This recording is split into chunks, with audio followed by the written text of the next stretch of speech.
I think people are worried about NA week 2 because historically speaking, NA has always done well week 1, but not so well week 2. But good thing for us in Cloud9 is we're heading into week 3 because we played in the play-ins, so we have nothing to worry about. Oh, I love that so much. Cloud9, because of the play-ins, are in week 3. Welcome back to Wuhan, China, host of the 2017 World's Group Stage. In our next match, EDG will be taking on the week 3 Cloud9. And they're looking to strike back after going 0-3 in week 1. They're going to be facing off against C9. And of course, for EDG, this is do or die. If they lose, they cannot advance to the quarterfinals. However, if they pull the miracle run, well, then the mathematicians have to figure out. Let's talk about EDG. They're starting on the blue side. Rusty, what do you think of the players and how they're going to change? Mouse, Clearlab, Scout, iBoy, and Meiko.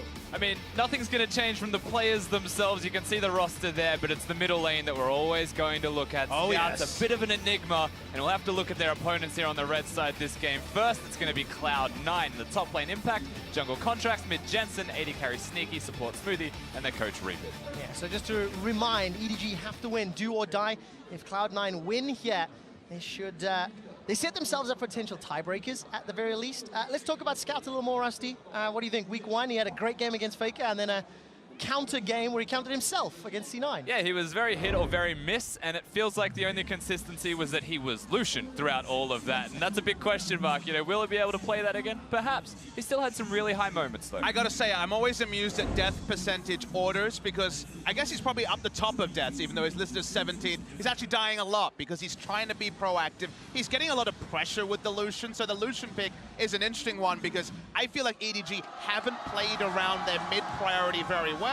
Does that mean you choose a champion without mid-priority? Does that mean you play around Scout better? These are the questions that these teams have to answer. And that was a question that C9 found the answer to last week through the Shen that we mentioned earlier in the day. A good way to get rid of Scout's aggression, diffuse it completely, or beat it with better aggression of your own, compliments of the shields from Impact, and boy did they play that incredibly. I mean, Impact just had a phenomenal game, and truth be told, Cloud9 stunned a lot of people with their performance in week 1. They had great early game, they had great decision making. I know, Papa Smithy, you're quite a fan of the level that they brought to this group stage. Yeah, I mean, reviewing the games, I thought Cloud9 played the best of the teams here. Now, of course, SKT had the high highs, right? We'll remember the Wombos, but C9 had ordered drafts. They also have different priority on champions to other people. Ranged junglers like the first band, Ezreal here, are at a higher priority for Cloud9. I don't know if you ban a Graves, but things get very interesting when you see Ezreal first ban.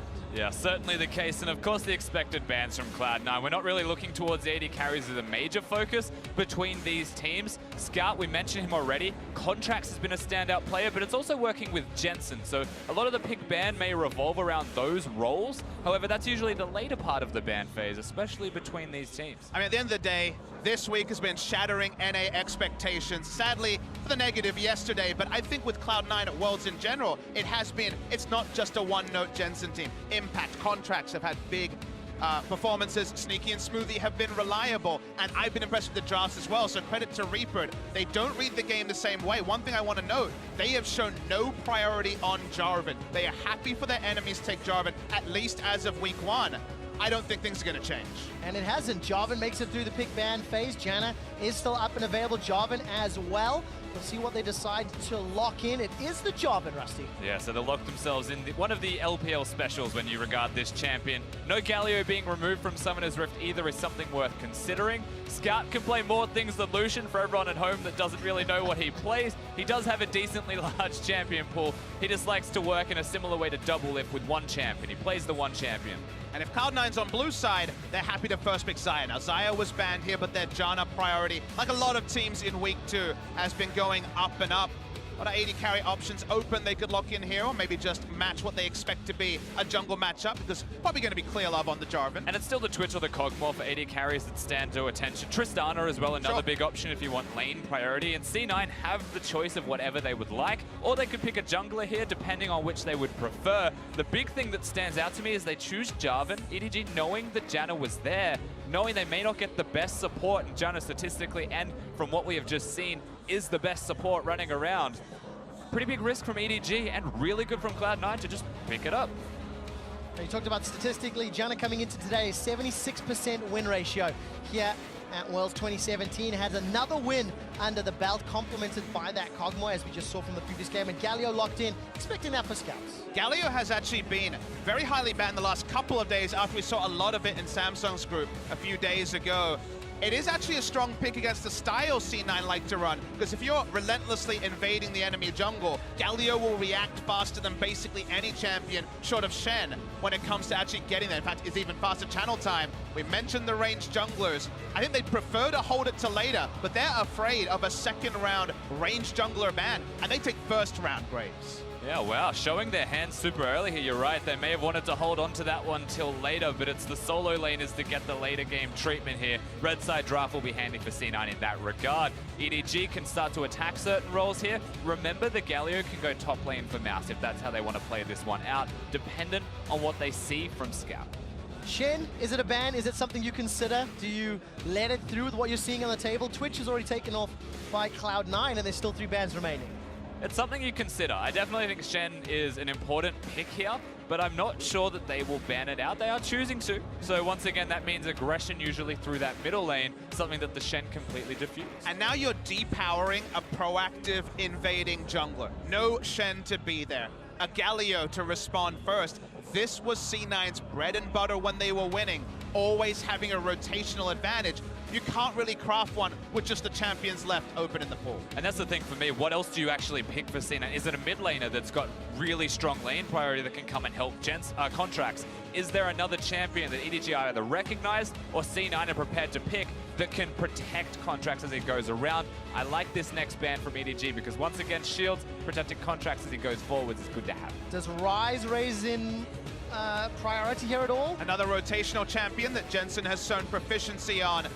It would sort of be a blind pick and sort of not at this point, given what's already been shown on the side of EDG, but if they're gonna look to help Contractz, which has been their way, they're taking a lot of time, they're gonna hold the mid lane pick and just look for top lane priority, because at least Cho'Gath you can rely on. If it is the Galio matchup, has the true damage, potentially take him down, but push, push, push is the Cho'Gath way. Yeah, Cho'Gath is going to be a good pick here. Rumble already banned by C9, so Mouse should default to tanks. And that depends on where, of course, the Galio is going to be. Now, what I wanted to talk about here before this does get locked in at all is it might be a Taliyah on the opposing side, which is why Lucian's a possibility.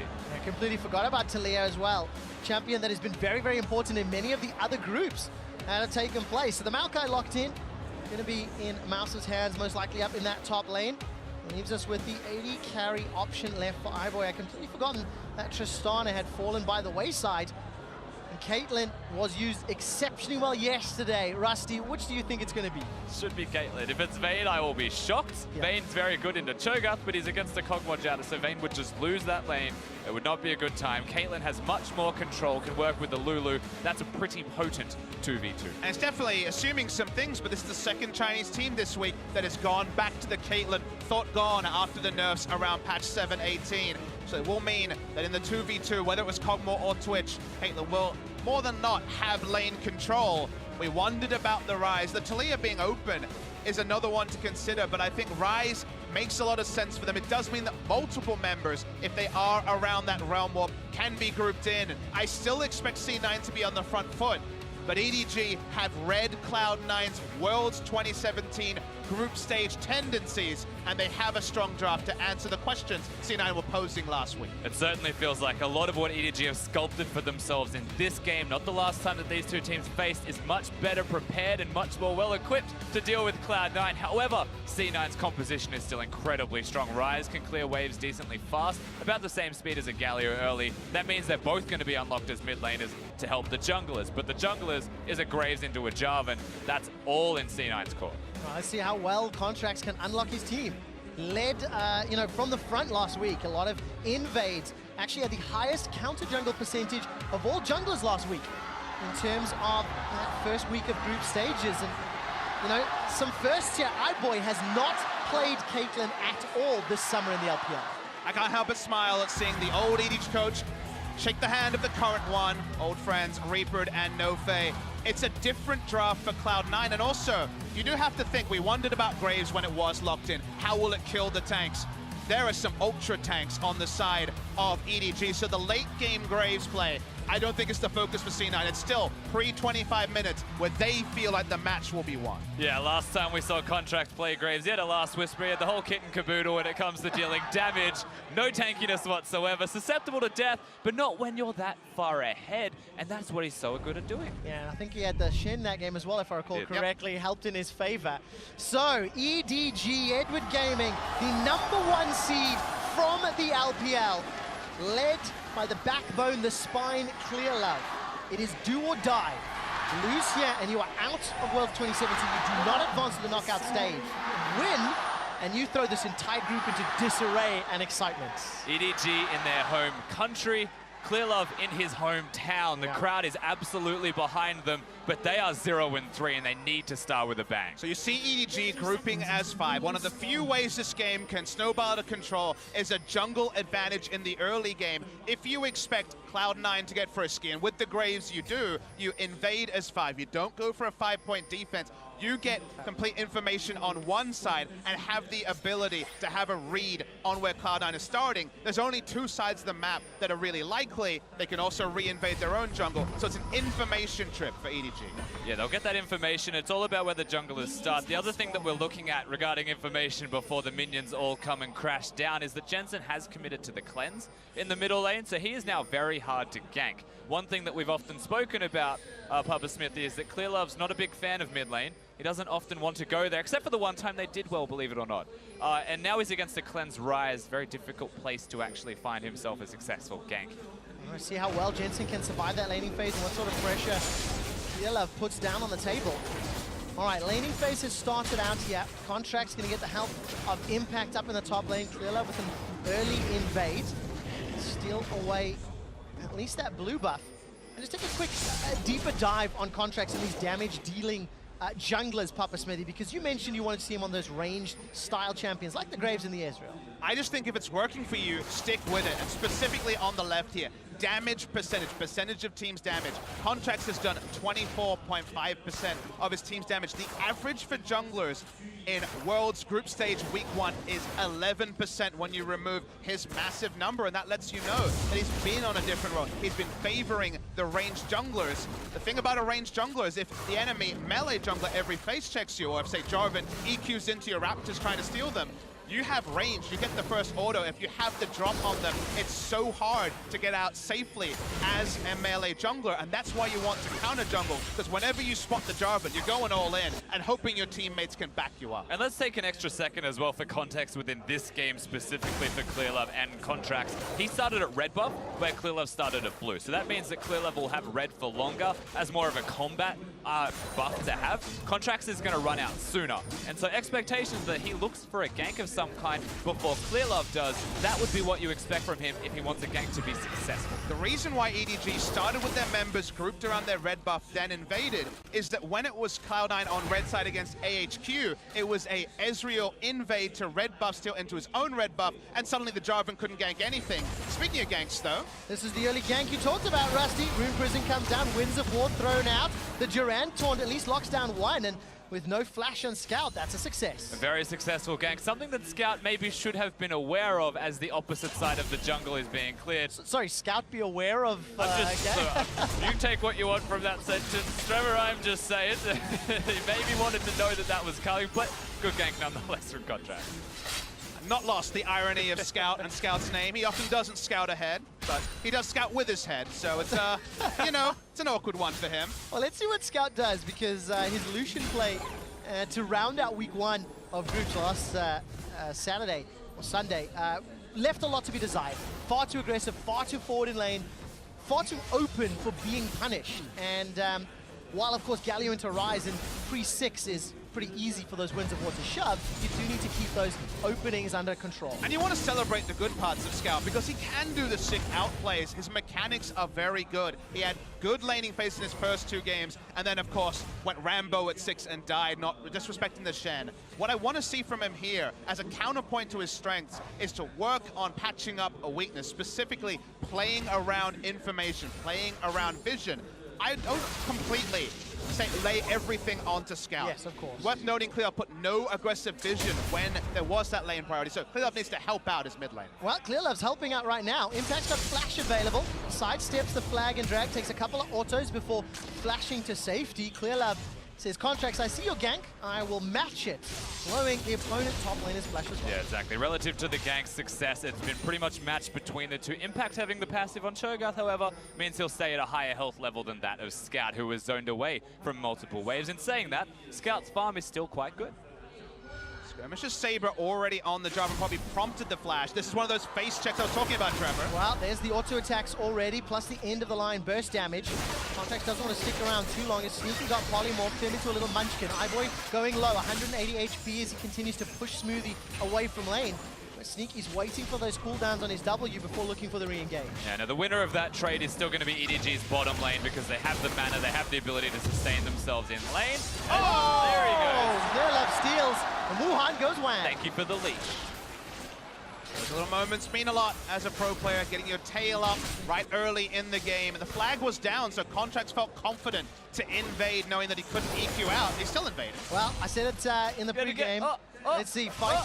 Who gets it this time, Contractz? Oh, not as excited here in Wuhan for that one. They know who they like. They know who they like. Absolutely the case. Take a quick look at this bottom lane, by the way. iBoy and Meiko, plus 10 CS, again, expected. It's Caitlyn, Lulu into Kog'Maw, Janna. Always going to be a difficult situation for Sneaky and Smoothie. But iBoy had a great week 1 performance for a guy who only became old enough to play on the 12th of July this year. If you see the damage rating on the left of your screen, that takes into account an adjusted average of how much damage you're expected to do on any champion. And he's plus 80% versus the average. This kid is amazing. Yeah, basically that means he is incredible at League of Legends. And the biggest thing for iBoy is that he's played less than 30 games of competitive League of Legends at all. The man's barely 17 years old, and suddenly he just comes to the stage playing with Meiko, who is just a very much experienced member, shock caller for the team, high expectations on the shoulders of iBoy. And locally, at the very least, he has been delivering, comes to Worlds, and continues to show his strength as a player, something that you wouldn't have expected from him. We definitely fact-checked that. We said, okay, he's finally eligible to play. Halfway through, he replaced Zet, formerly of the Rocks Tigers, their sub-mid laner Cry. He came in born July 12th, 2000. Realm Warp's going to get the flash out of Clearlab, and as you mentioned, Papa, born July 12, 2000, very young kid, stepping up to the plate, but now the challenge is really on. 0-3 down, he's on a Caitlyn. There is a scary time window before that Kog'Maw starts to become more terrifying. And the window is also exacerbated by there being a relic shield on the Kog'Maw, so it is very much the extended laning phase, don't want to lose turret versus the more aggressive Doran's Blade as the invade comes through from C9. And it's not just the invade onto the blue buff, it's coast to coast. They've gone from blue buff for Contractz, they've given it over to Jensen. They've secured both. That means that Scout won't have it on Galio. His wave clearing is significantly more risky. That and Jensen is now completely empowered to clear the waves, to leave lane, to help the rest of his team. He got his 3 buff eventually, guys. You know he was looking for it at level 1, couldn't get it. Second round, there will be 3 buffs being worn by the side of C9. It's going to give them this small gold lead, 700 there or thereabouts. Impact is behind in CS in that top lane. However, it's mirrored by Sneaky being behind in the bottom lane. Rather, Impact is ahead and Sneaky's behind. Regardless of that fact, the power is where you would expect it to be at this stage, but you got to give kudos to Impact for out-farming Mouse when he was the one that was ganked. And now this doesn't look like it's going to be something crazy meaningful, but we're at the time in the game where EDG decide 5 people go bottom right now. That's just the kind of style that EDG will and always have had. They've got a Galio to do that this time around, so it's a very good comp for it. There is a random time in the game where they say, okay, we're just going to dive bottom and there's nothing they can do about it. Bit of advanced vision here as Scout's just going to walk up. They don't even need to invest the ult just yet. All right, Scout's looking for the taunt. Smoothie can interrupt it, does so. The Monsoon, but the double dunk! And Sneaky and Smoothie just get evaporated. Tower First Blade is available as iBoy continues to shoot that one down. 2 kills at Tower. EDG are here to play. The play was by the book, but the damage surprised all of us. Exploded the Janna, who was just looking to disengage. But honestly, C9 needed to be more proactive in their defense. The teleport was late from the Cho'Gath. By the time he was there was nothing they could do. Losing the turret pre-10 minutes is often a reality of Caitlyn versus Kog'Maw, but the 2 kills, that's the cherry on top. Yeah, the 2 kills probably shouldn't have been there. Cloud9 not aware enough or willing to defend that play, but the play is more than successful. It means that EDG are completely unlocked to just lane swap. This is literally the EDG special. I gave you notice. How does C9 not know it's coming? Well, that's a question we're not going to have the answer for right now. Cloud9 decide they want to try do something in reply. Round warp comes down to the bottom lane as Contractz is around, but look at the mini-map. There's support coming down. Great little bramble smash comes down as Contractz flashes to safety, forced to use the collateral damage to get even further away. Contractz takes down Mouse, but look at Cloud9, they're low. There's one in reply. Impact's down. Jensen gets just as punched in the face by Scout. The preparation of EDG this game is going to make many LPL analysts very optimistic. Perhaps we're going to go all the way to EDG SKT at the end of the day. Whoa, iBoy, he's looking for sneaky. Built over piece anchor comes down. Ace in the whole body block, but iBoy and Meiko, they want another tower, Papa Smoothie. It's a multi-step process, a winning 2v2 lane. Galio to stop the invades being as reliable, banning away some of the core members like Shen of the C9 comp. The shoe's on the other foot. EDG's the aggressor. But you said the word, Galio. That is the champion that is doing all of this work. The taunt connecting. That damage was nasty and should never exist in a game that is this rating. EDG played that so well with the dive as well to even get the 2 kills and the first blood turret. Timing was incredible.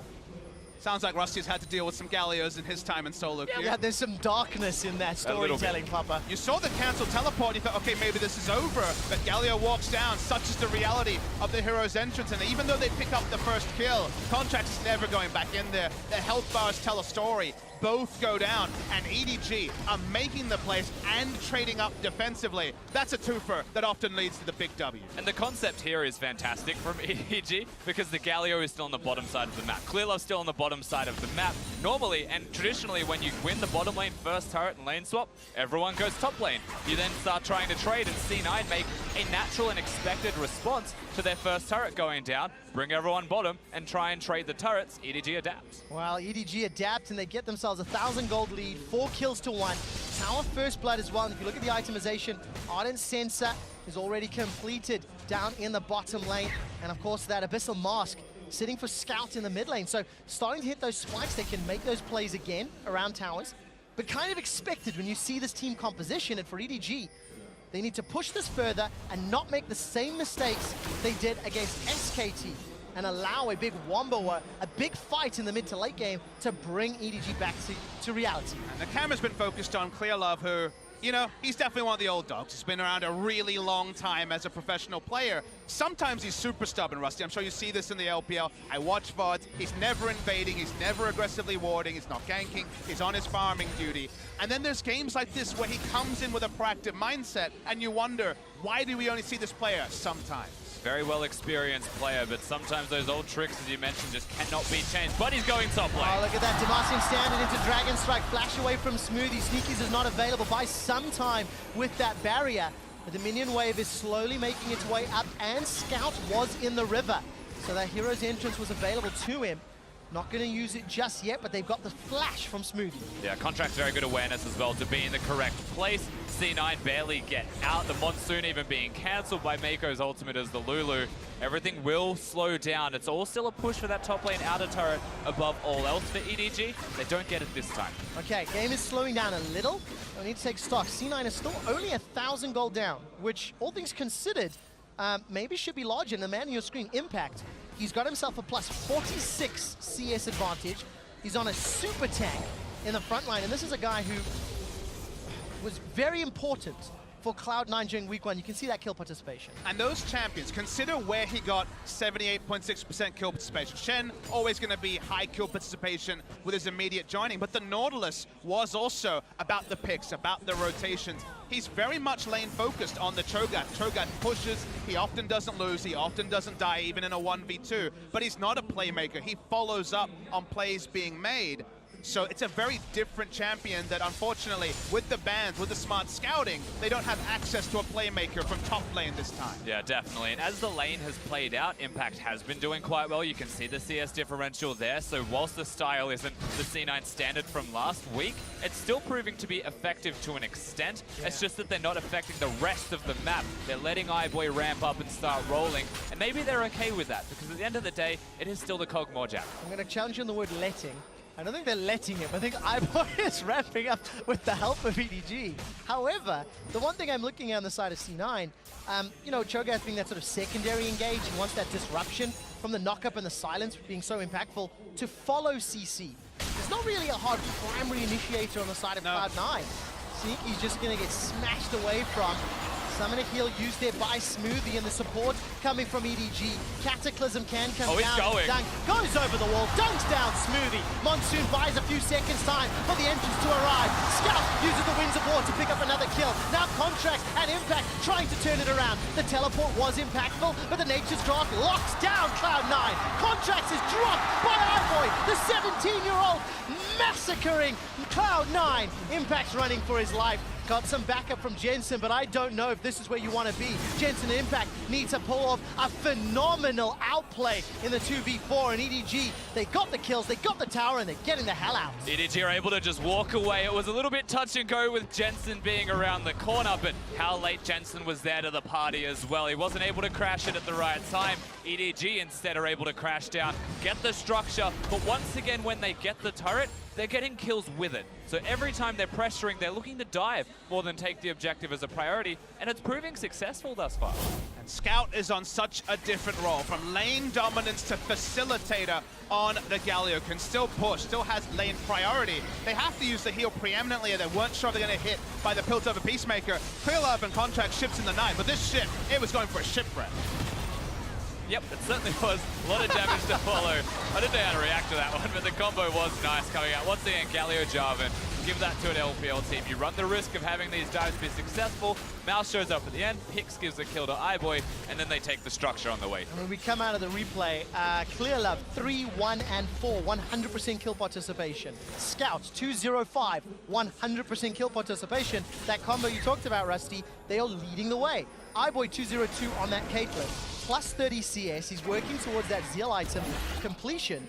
And this is exactly where the EDG team composition will cement the game, if they can continue that beautiful set of dives and proactive plays. And it's also a blueprint on how to beat what C9 showed in their 2 wins in week 1. Get proactive yourself, deny playmakers from the side of C9. And just like the Rumble Caitlyn draft we saw from WE, when the enemy team is in the tempo, like SKT after those early ganks didn't work for C9, C9 unfortunately don't really have the tools or even the team comp to answer back. Yeah, the curious part about how this game is playing out is Impact CS. We mentioned this before. That's nice to have. Mouse is still a tank. The bottom lane, the advantage for the Caitlyn is EDG are zoning them away. You know, I love seeing that Maokai ultimate for a zoning tool on that siege. Unfortunately, a little early, as their minion wave was not yet prepared. Though I think that was more for the kills than the tower. I'll allow them some time as Sneaky steps onto a trap, takes a couple shots from iBoy. As the Rift Herald is summoned, that chip damage will chunk it down pretty low, almost in killing range, and Scout's got a flash taunt available to him. Flashes, hits the wall, still doesn't matter. Gets at least one onto Contractz. Wuhan erupts as EDG secure their 3rd tower. And they will be able to just back away, reset once again. So a nice turret take, as these top laners need to just call it a day. They get Contractz. He's playing an AD jungler. He is being popped like a balloon every single time they find him, or every time the Galio Jarvan finds anybody, they're ramping up very quick. Just to be clear to the viewers, whenever Graves is defensively wave clearing as EDG comes forward, the entire purpose of the draft has been completely subverted. The game is supposed to be Contractz invading and C9 being able to help him out, but a lot of those playmakers like Shen were banned away. The tempo of the game is being controlled by EDG. They've got the Cataclysmic entrance, the combination of the Cataclysm and the Hero's entrance. They don't even need to layer them because Contractz is just wave clearing. He's another squishy. He dies, and we talked about how some of the plays, we just saw, of course, the Maokai ultimate, you know, it was a bit hit and hope. Guess what? When you have so many different initiation tools, when you have a Galio who can allow you to skip things like rotation, situations and just jump in. You can make small mistakes. You got plenty more options coming up. It certainly has not been used as the primary engage tool for EDG thus far. More of a follow-up or a disengage potentially for them. And that is the beauty of their composition with all the options that you mentioned. Any way that you want to engage, they have it. Can't believe they let Galio through. Something that we've heard so many times over the course of Worlds this year, from play-ins to groups, and it is a terrifying combination that has allowed EDG this 3,000 gold lead at 20 minutes. Two item spikes actually starting to come in. Gargoyle Stoneplate for Scout, Black Cleaver completed for ClearLab, that Zeal, Static Shiv, plus Berserker's Greaves and EDG. Man, they're already starting to contest vision around the Baron. And C9's comp is front to back. They need to kill the front line, and good luck. You're gonna need a lot of time. Maybe some disconnections would help them out, because there's no way to get through. Maokai, Jarvan, and Galio, and sure, there were nerfs to Caitlyn, but they were around her Q, they're around her laning phase. She can still right-click away with 2 items already complete, and there's no one to stop her. All right, Flash Cleanse is available for Jensen. He gets away from one, locked inside the Cataclysm. There's nowhere to go. iBoy gets in range to pick up the kill, and actually that's a full team assist. EDG get the mid laner of Cloud9. 3 ultimates used, but no summoner spells needed by the EDG roster, just finding Jensen out of position. The most important part, Scout, ult straight away is mid lane. All right, iBoy's in a little bit of trouble. Flash is available to him, but the Nature's Grasp buys some time. Remember, 5v4 in the best case scenario. Impact, it's a good rupture onto iBoy, buys some time with the silence of that Feral Scream. ClearLab continues to chase down his iBoy. Crit after crit after crit, hammering away at Impact. Gets a shield from Lulu as the Feast gets some damage down in reply. But that's a death for Smoothie as well as Impact. Now Sneaky's the target. Scout looking for the Durand Torch. I think it's on cooldown though, and Contractz gonna look to turn around. So that's 3. Justice Punch into the Torch. Cloud9 step too far forward, rooted down by Mouse, and that's another for EDG. EDG are an initiation freight train whose only destination is the enemy nexus. They keep piling on. They don't need great vision. They have so many frontline tanks who can start fights, and all Cloud9 can do is rush home. And with 3 people dead, this isn't just the turret, this is potentially the inhibitor to go down afterwards. Baron is not the primary objective, as you mentioned. It's engaging, killing C9. See hero, kill hero. That's EDG's mantra right now. The death timers are so short, they can't even walk from inner turret to inhibitor without Cloud9 coming to defend. Oh, this is beautiful play from EDG. We didn't have time to talk about. We said, okay, EDG was smart. They shut down C9's earlier plan. But then you look at what C9 did in the second round, and the last time these two teams faced, it was the Shen Graves that won them the game against EDG. This time around, scaling on the Ryze. Sure, an initiator, but Talia was available and would have had good pushing options, can open half the lane against a Galio. Going for scaling on a Ryze after scaling on Kog'Maw. When is Graves going to get the backup to ever do his role? And now he's just an extra Q to clear out some minions. Nothing else Contractz can start. A really rough position for him to be in, and this is just getting better from EDG, even in the smaller details. The things that were missing in their first week, we're starting to see more and more of it. Not all recalling at the same time. Going back one at a time as we get to watch the fight that happens in this mid lane. I mean, iBoy takes too many auto attacks, but he knows he has the rest of his team there. Guess how much vision EDG have on the bot side? Literally none. One control ward way down, and they're just happy because, hey, a Lulu AoE slow from the wild growth is enough to force fight. Also remember, when every Cloud9 member's in vision, you don't need vision anywhere else, Papa Smithy. That's certainly true. The awareness from iBoy through that fight was something that's to be commended once again. Did the most damage, but that's because he's auto-attacking a Cho'Gath and even stops to queue the support mid-auto attack. Like, he is everywhere at once. I mean, just try and watch when an enemy actually gets within any more than auto-attack range, closer than 650 units to Caitlyn. It just won't happen because of how strong the front line is. She's under no threat. Might be flashing aggressively prey style soon to try to get some more of these kills. Flash and barrier available for this next potential fight. C9 luckily do not have super minions barreling down the lane. Inhibitor is exposed mid, and EDG now can start playing around some of these other lanes and options. You can see Mouse pushing down the bottom. Yeah, so that's the thing. The inhibitor is exposed mid-quick shot, and that means that it's really hard for C9 to keep priority on the middle lane just because of how deep that lane goes. It's hard for EDG to push in like they are now and get the inhibitor, but if they pull C9 to the confines of their own base, they can run back to Baron if the inhibitor isn't successful either. Right now, they're still looking. There is some rotations here from Impact and Jensen coming in from the flanks. Remember, no real traditional engage on the side of Cloud9. They're looking for a flank or a rupture something, delivering Contractz or impacts the backline, maybe with a round warp. I'm looking at options, and you see no way to jump on EDG, and this inhibitor just gets chipped down. And we've seen teams use Realm Warp just to send a Maokai into the backline, can send out an AoE, the big ultimate there to try and potentially get people. When you send Cho'Gath into the back, maybe he E's, maybe he misses his Q. It's not reliable, so they don't even have a reliable person to launch into the back like Nautilus was earlier last week. Could have been a powerful pick for Cloud9. Unfortunately not the case. They need to figure out how to play from behind now. Love once again going for the standard and the dunk. Contractz going to use that collateral damage to hop out over the wall rather.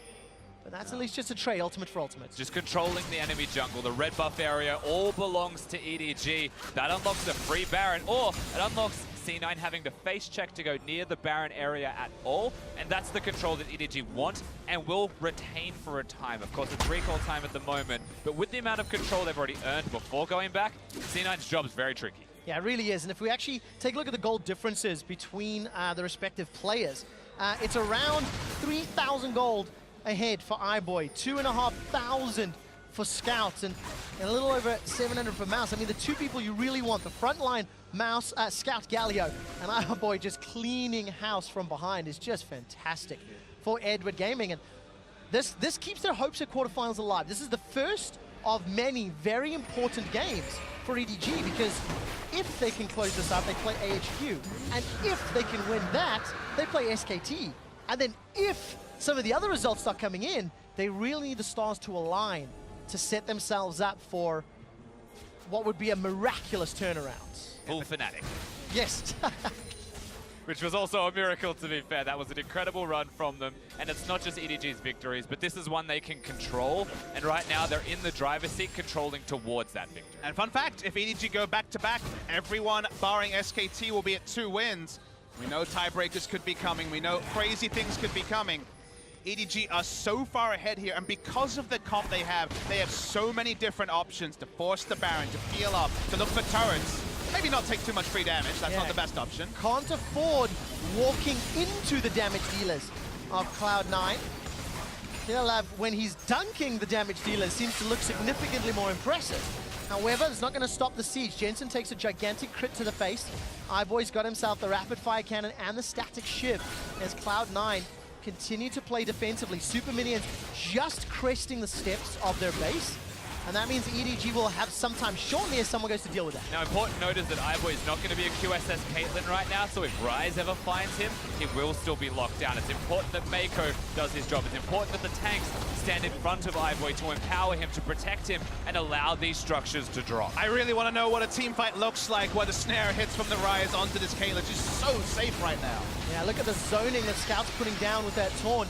Charging it up, staying in the front line. If anybody steps too far forward, Mouse got that Nature's Grasp as a backup, and the vision control wards from EDG is textbook in this northern quadrant of Cloud9's jungle.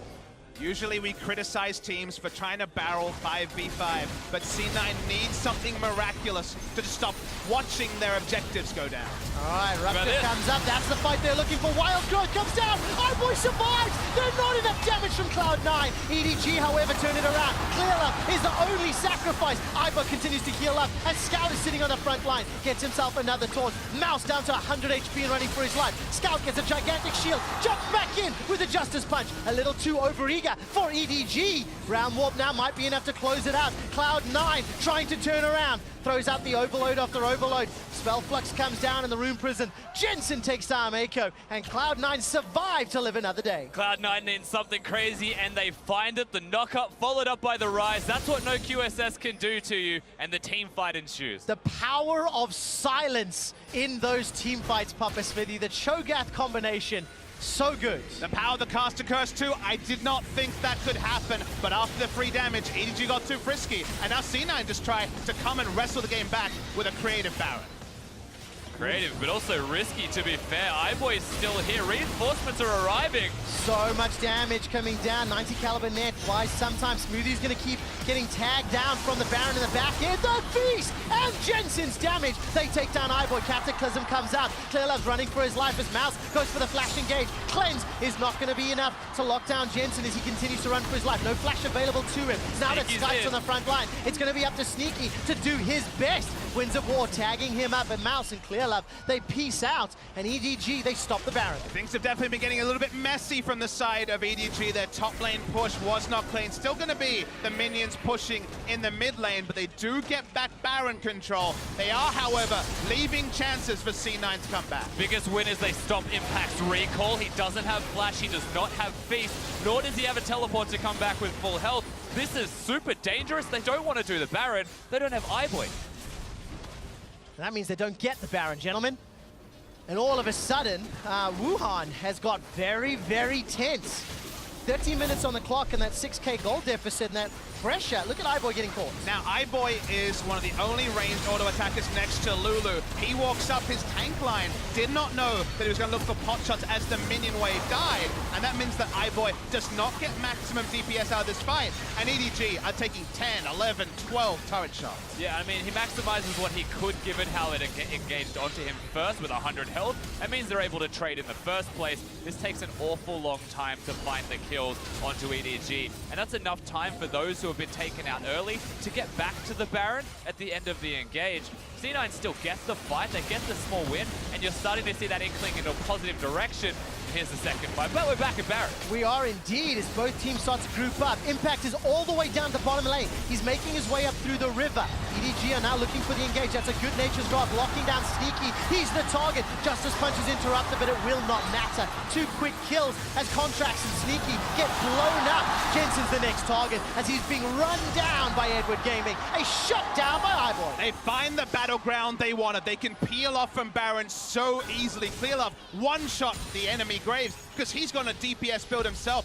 Very early skirmishes, Saber. All end there. They can turn back onto Baron, and the cavalry, it's dead. Even set one being clear the mid wave, so Impact can't take a structure. Straight to the Baron. The crowd knows they're starting to feel this game for EDG. Oh, I've been feeling this game for EDG for a while, but it started to slip. EDG last week got caught out in team fights, and it didn't happen here though. They made that critical mistake against SKT. They made a critical mistake here, but it's papered over by how strong their front line is when you don't have to worry about turrets. Sneaky caught out because he was trying to poke around the side. Already one shot was the enemy Graves. They turn on to Jensen. There's freebies here for EDG, and C9 have to disperse in every direction. Anywhere you would like, there is a kill for EDG. With the composition that you mentioned before, the freight train that only goes forwards, but they can go forwards when the Kog'Maw's already dead. There's not enough damage to round out a comp. Clearlove has a dusk blade. I love that. I love Jarvan. that. All right, then. He's popping people. Talking about the items, so iBoy's got himself just a few, right? Infinity Edge, Mortal Reminder, Static Shiv, Rapid Fire Cannon, and he's going up against a Rageblade Hurricane and the makings of Blade of the Rune King. Sneaky is just so far behind the curve.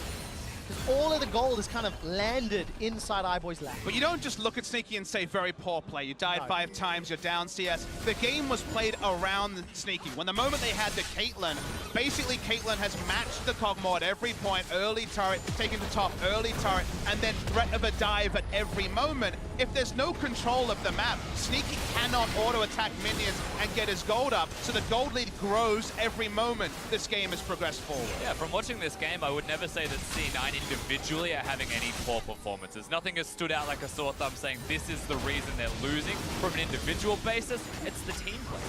Yeah, and of course EDG, their team play has been near spectacular, very decisive, very in your face. You can point to a few blunders here or there, but now the biggest hurdle, knocking over the Nexus.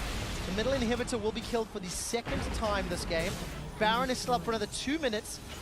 The minion wave has been cleared in the bottom lane though, so a little bit of lapse here. It looks like the top wave is pushing against EDG. It's not the greatest setup for this siege. EDG is going to take them a little longer to get over these next few hurdles. A lot of EDG's good moments were in the laning phase. They weren't necessarily in skirmishing or team fights. We already saw they skipped a couple of steps and almost lost all their lives at the top side.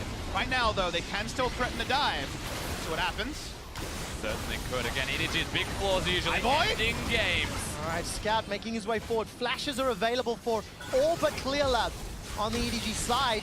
And for Cloud9, all but Sneaky. That is significantly more scary if Sneaky's ever too far forward. Contractz just used his ultimate, is now at half health with low mana and has gone back to base as well. He's picked the correct time to do it, but he used the ultimate for no particular reason to try and poke down iBoy, and now look at him. All right, Nature's Grass comes out to split up the team. Rooting down Impact, he throws the flash backwards, Redemption's coming down, Scouts is on the back end, iBoy runs past the tower, that's the first of the fighters, Clearlove gets the second, the inhibitor turret will fall, it's Meiko that gets the final hit, and now the inhibitor as well. And mid lane starting to get minions empowered by Baron as well. Very shortly, the supers are crashing, EDG want to end. The Nexus turrets are all that remain in front of EDG, flash forward, iBoy's the target, but he manages to stay alive, flash still available to him, Jensen gets tagged, done, killed by EDG, the 22nd time that EDG have killed a Cloud9 member. The last remaining Nexus turret gets focused down. Edward Gaming keeps their hopes and playoffs alive. The Raw in Wuhan is super loud, and EDG have guaranteed that I think we're going to all 6 when it comes to relevant games today. Their draft stepped up, their players stepped up, the fans are enraptured. They play again right after this as well, and if they can back up with a performance of that level, I think EDG is going to make this one hell of a night. Cloud9 were on the verge of tying SKT for first if they had won this game. Now their record sits at 2-2, and they find themselves tied with AHQ. It really makes this so interesting as all of these games play out, and EDG Edward Gaming, they need the miracle run. They need the 3-0 to keep that hope of a playoff spot. And they've started in the correct way. They got the draft that they wanted. They played the way that they wanted. Every individual member had a very good performance. Scout, he was consistent. He was good. He was roaming. His playstyle changed. Clearlove was aggressive and ganking everywhere, and that was what they needed to get a victory against Cloud9, is be aggressive, show the style that almost beat SKT. They do. I have 2 questions. How much do we read into that over-ego play in the top lane towards the inhibitor and not setting up the lanes or the waves for that Baron push?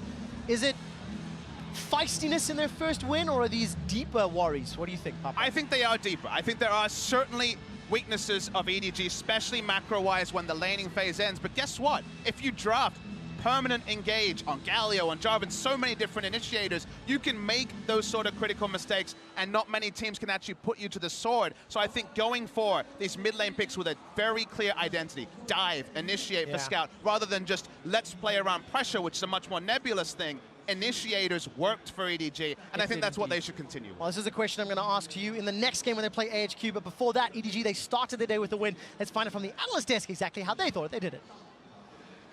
Thank you very much, Quick Shot. And so it begins. The road to 3 wins for EDG if they want to make it out of the group, and it started here against Cloud9. They do it in brilliant fashion. And I think it started in the draft. To me, this was actually such a big game. You know, I was watching this draft, and when Cloud9 has their first round, J4's already been locked in for EDG. And I'm just saying, pick Galio. Pick Galio. Janna Galio. Okay, you can do it. Pick Galio. When you give over that combo to any team, let alone an LPL team who wants hard engage, it gets Scout out of his laning phase where he's kind of had some struggles doing disrespecting opponents, and I just feel like that was the key pick of the game. Well, exactly. If you are playing against an opponent that typically tends to either massively win or lose you games, you want to allow him to have the freedom to potentially throw a game, to feed. But if you give him on Galio, you put Scout on Galio, he's not going to do that. When's the last time you saw Galio feed his ass off and cost the game? That just doesn't happen. So now you give that champion over to the LPL out of all regions. Oh, it's a disaster. It's the cannonball comp. That said, I do want to kind of speak from Cloud9's logic. I mean, obviously this is like subjective, but I feel like it was a pick your poison type of thing. They see that the Jarvan's coming out. You want to take the Janna. You're thinking, okay, we need to separate the Lulu Kog'Maw, so we have to take one of these pieces. You know, if we take the Janna, maybe we have enough disengage that we can counteract it. Maybe there is a pick that we feel comfortable taking into the mid lane. I mean, if you're scared of Lulu Kog, though, then you take the Lulu Galio and you disable it that way. But the problem is that if you take Bans as Galio well. into an LPL team, if Lucian is not banned, Scout 100% picks Lucian, and he will dumpster you. We play that matchup back and forth every day in the LB. We played Lucian last time into C9, and we saw what happened there. But that was the Shen, not, you know what I mean? Like, not the mid lane matchup. That brings up another issue, because they also chose Graves in their second rotation when Shen was available in terms of protecting that Kog'Maw, and perhaps could have been useful in guarding against the Galio. I don't... Everyone's going to say it's the Galio. Yes, that was a problem. I think the bigger issue was the Rumble ban that you were talking about. That's what I'm saying. Ban Galio there. You can ban Galio there. Like, you don't have to pick it. If you are super concerned about Lulu Kog,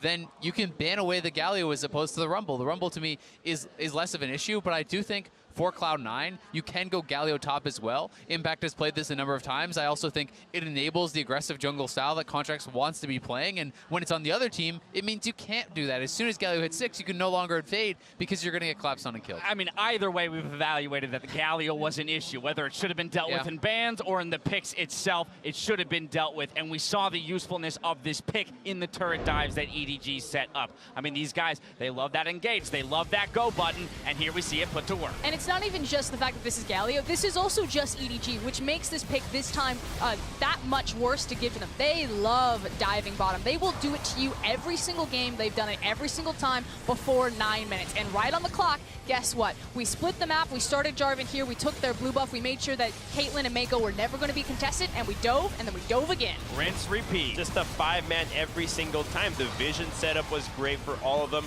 and Cloud9 just have no answer with what they have drafted. They need to get ahead early with this composition. They need to defend against this, but EDG, okay, there were some misplays from Cloud9 in that dive, but overall, their idea is the same because they still come out ahead when it comes to objectives. Azale, it's peculiar though, right? Because as Rusty said in the cast, you look at that C9 gameplay, and it's hard to necessarily pinpoint any like glaring individual mistakes, right? We saw the laning phase from Sneaky and Smoothie relatively stack up well against the oppressive Caitlyn Lulu lane. We saw Impact with a 50 CS lead in the top against Mouse. So individually, you're looking at this and you're going, well, they're playing well.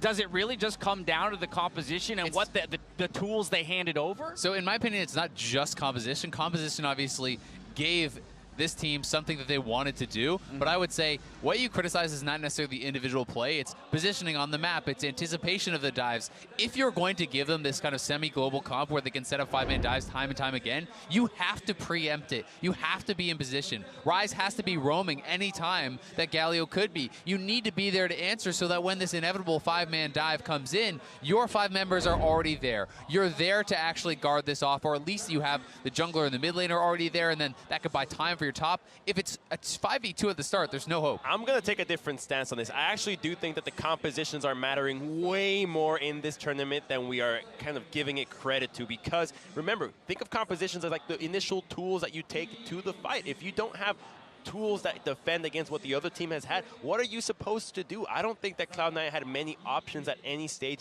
in this game. You have Jarvan, a better ganking jungler. You have set up in more lanes with Maokai, with Galio, and top of that, you have your longer rate or more active late game AD carry. I find that just every game that we have had at group stage so far, the team that comes out ahead has been winning the draft earlier and just has many more options, just as we saw earlier with SKT losing to But then AHQ. it's still execution. How can you say that that comp wins out if they don't pull off those dives?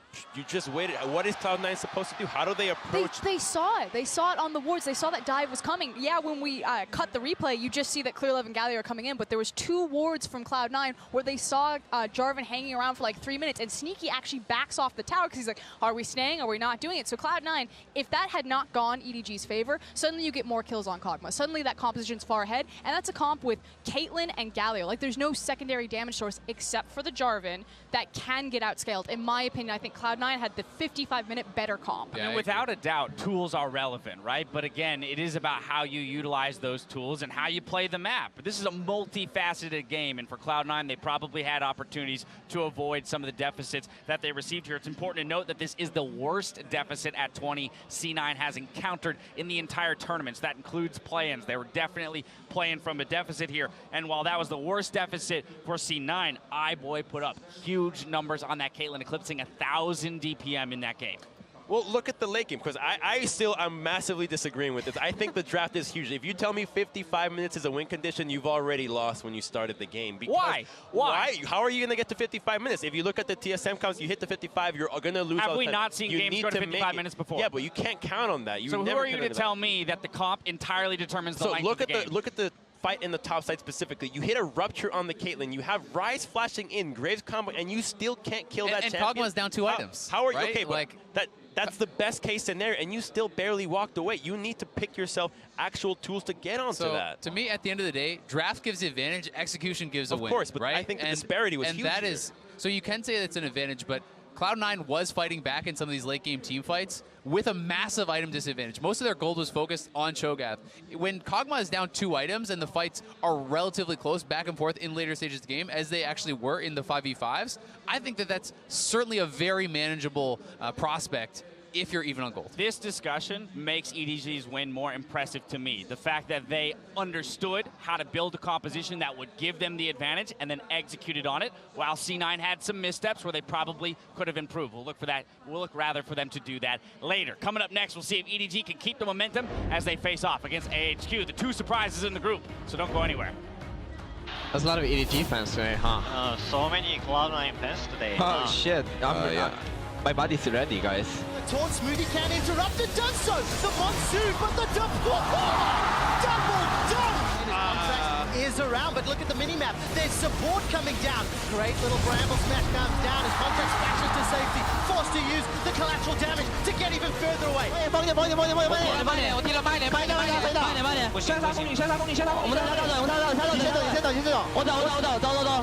Mouse down to 100 HP and running for his life. Scout gets a gigantic shield. Jumps back in with a Justice Punch. A little too overeager for EDG. Flash backwards, Redemption's coming down. Scout is on the back end. iBoy runs past the tower. That's the first of the fighters. Clearlove gets the second. Edward Gaming keeps their hopes at playoffs alive.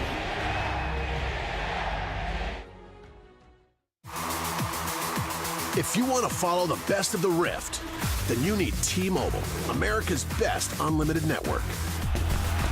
We've doubled our coverage, so you can stream Worlds in more places than ever before. With T-Mobile, don't miss a moment from the first battle, all the way to the lifting of the Summoner's Cup. Another reason why T-Mobile is America's best unlimited network.